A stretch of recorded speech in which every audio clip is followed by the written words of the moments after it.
বন্ধুরা, আশা করি সকলেই ভালো আছেন। অনেকেরই প্রশ্ন থাকে ট্রেডিং অর্থাৎ স্টক মার্কেটে ইন্টারডে ট্রেডিং, সুইং ট্রেডিং বা অপশন ট্রেডিংকে কি পেশা হিসাবে বেছে নেওয়া সম্ভব? আমার ব্যক্তিগত মতামতে ট্রেডিংটা একদম পেশা হিসাবে বেছে নেওয়া সম্ভব এবং এটা একটা যে কোনো ব্যবসার মতো ব্যবসা। যে কোনো ব্যবসায় যেমন একটা প্রফিটের লিমিট রেখে ব্যবসা করা উচিত, ঠিক স্টক মার্কেটে ইন্টারডে করুন, অপশন ট্রেডিং করুন, সুইং ট্রেডিং করুন, সেই কাজে আপনার একটা নির্দিষ্ট প্রফিটের সীমা রেখে যদি আপনি কাজ করেন তাহলে ট্রেডিং ভালো রকম একটা ব্যবসা। আপনার যে ক্যাপিটাল থাকবে সেই ক্যাপিটালের থেকে প্রতিদিন 2 to 5% প্রফিট কোনো ব্যাপারই না। স্টক মার্কেট বা অপশান ট্রেডিং বলুন, সুইং ট্রেডিং বলুন বা ইন্টারডে ট্রেডিং বলুন, আপনাকে প্রতিদিন 2 to 5% প্রফিট সহজেই দিয়ে দেবে। কিন্তু সমস্যা কোথায়? সমস্যা হচ্ছে লোভের উপর নিয়ন্ত্রণ। সাধারণত মানুষের যে মানসিকতা, মেন্টালিটি, তাতে লোভের উপর নিয়ন্ত্রণ করা বেশ কঠিন হয়ে যায়।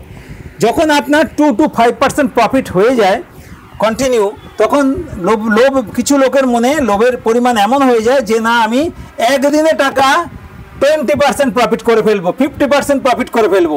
এটাই হচ্ছে সমস্যা।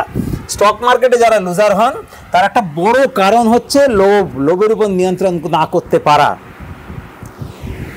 আপনার ক্যাপিটাল ধরুন 1 লাখ, 2 লাখ বা 5 লাখ টাকা বা 10 লাখ টাকা, এই ক্যাপিটালে প্রতিদিন 2 to 5% উপর প্রফিট করা যাবে না। এটার উপর কিন্তু কন্ট্রোল রাখতে হবে। মাসের মধ্যে 18 থেকে 22 দিন যে ট্রেডিং সেশন হয় তার মধ্যে আপনি কিন্তু 15 দিন অন্তত প্রফিটেবল থাকতে পারবেন এবং 15 দিন যদি আপনি 2 to 5% প্রফিটেবল থাকেন আর বাকি 2-4 দিন যদি আপনি লসও করেন, তাতেও কিন্তু মাসের শেষে আলটিমেটলি আপনি গেনার হবেন এবং প্রফিটেবল ট্রেডার হবেন। এই সেবির হিসাবে দেখবেন 90% লোক অপশন ট্রেডিংয়ে লুজ করে, অর্থাৎ লসে চলছে।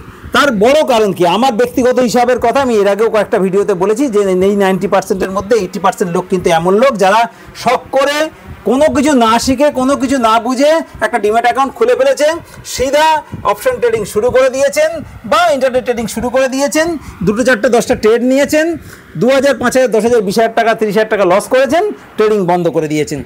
এই যে 100%-এর মধ্যে সেবির হিসাবে 90% লোক লুজার, তার এই 90%-এর মধ্যে আমার হিসাবে 80% লোকই হচ্ছে এমন লোক যারা এইভাবে ট্রেডিং বন্ধ করে দিয়েছেন।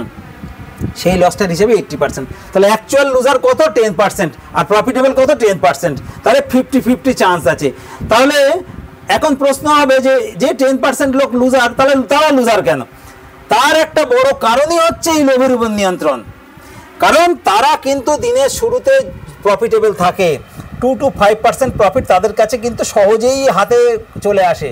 মুশকিল হচ্ছে তাদের লোভের উপর নিয়ন্ত্রণ তারা করতে পারে না। তারা ভাবে একদিনে টাকা আমি 20% লাভ করে ফেলবো, 50% লাভ করে ফেলবো। তখনই কি হয় যে প্রফিটটা 2 to 5% হয়েছিল সেটাও চলে যায়।